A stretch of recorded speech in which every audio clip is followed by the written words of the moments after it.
Good morning, good afternoon, everyone. Our debate topic is, should premarital genetic testing be avoided due to the risk of genetic discrimination and stigmatization? We are group 3, team negative, and we oppose avoiding premarital genetic testing. Our position is that premarital genetic testing should not be avoided because its public health, ethical, and reproductive benefit outweigh the risk. My name is Joanna Amos from Tanzania, and together with Dr. Cornelius Chigari from Zambia, we will present our argument as follows. Start with an introduction. Premarital genetic screening, PJS, this is a medical test conducted before marriage to identify inherited genetic disorders that couples may pass to their children. This test commonly detects diseases such as sickle cell disease, thalassemia, cystic fibrosis, as well as other autosomal recessive disorders. The key debate here today is whether premarital genetic testing be avoided because it may lead to discrimination or stigma. Our position is clear. Premarital genetic testing should not be avoided because the benefit significantly outweigh the potential risk. In opening statement, premarital genetic testing is an important public health strategy designed to reduce preventable genetic diseases. The World Health Organization recognizes concern about discrimination and stigma. However, instead of discouraging testing, the WHO recommends a voluntary, comprehensive, and culturally sensitive genetic screening program. If we completely avoid premarital genetic testing, several problems may arise. Number one, increasing preventable suffering. Number two, higher healthcare cost. Number three is reduced reproductive autonomy. And number four is limited informed decision making for couples. Therefore, the solution is not avoiding genetic testing, but instead implementing strong ethical regulations and protections.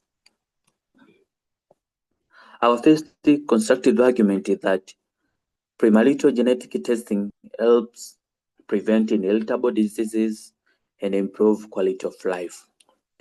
Screening programs are being shown to significantly reduce the incidence of severe genetic diseases. For example, countries that have implemented screening programs have reduced the sickle cell births significantly. In the Middle East, premarital screening reduced the beta thalassemia cases from 10.1 to less than 4.5 per thousand population. Similarly, in countries such as Italy and Cyprus, achieved over 85% reduction in inherited diseases after introducing screening programs.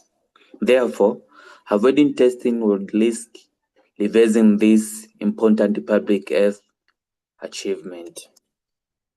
Our second argument is that premarital genetic testing promotes reproductive autonomy and informed decision making. Couples have a fundamental right to know their genetic risk before starting a family.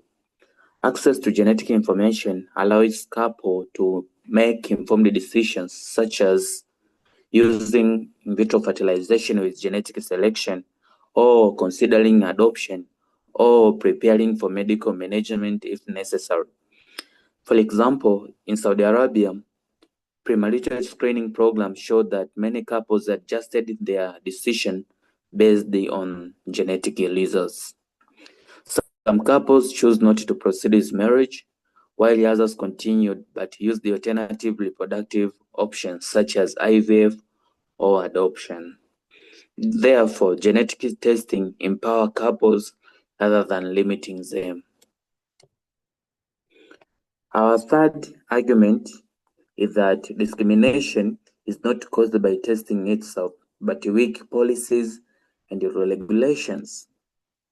So the real issue here lies in inadequate legal and ethical framework.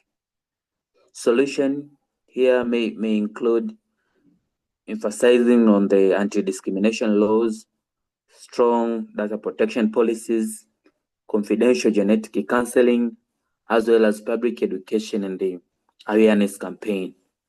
For example, some mandatory screening policies in countries such as Nigeria and parts of Gulf region created discrimination due to implementation and the lack of confidentiality. However, the solution is not banning genetic testing, but rather making the screening voluntary, confidential, as well as legally protected. And from the libido side, the affirmative side may argue that premarital genetic testing can lead to stigma, blocking engagement, as well as social exclusion. However, we respond to the argument in three ways. Number one, stigma around genetic diseases already exist, even without testing. Number two, avoiding testing does not eliminate stigma, but it does prevent couples from accessing important health information. And number three is proper genetic counseling as well as legal safeguard can reduce discrimination and misinformation. Studies also show that many couples identified as carriers still choose to proceed with marriage, but with better planning and awareness.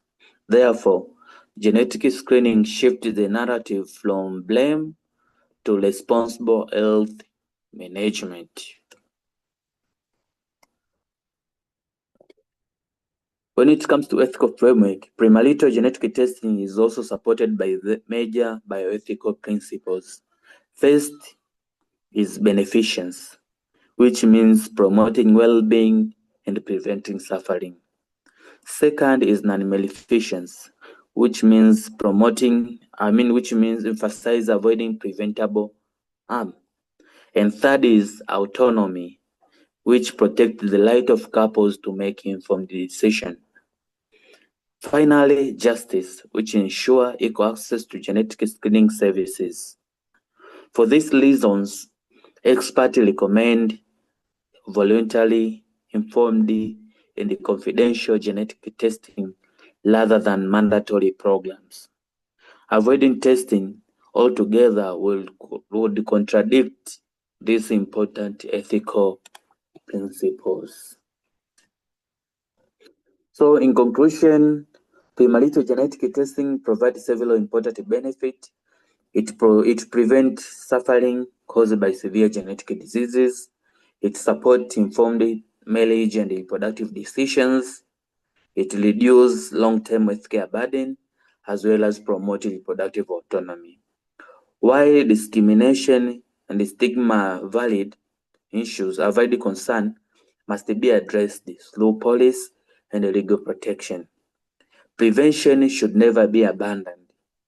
Therefore, our team strongly opposes avoiding premarital genetic testing.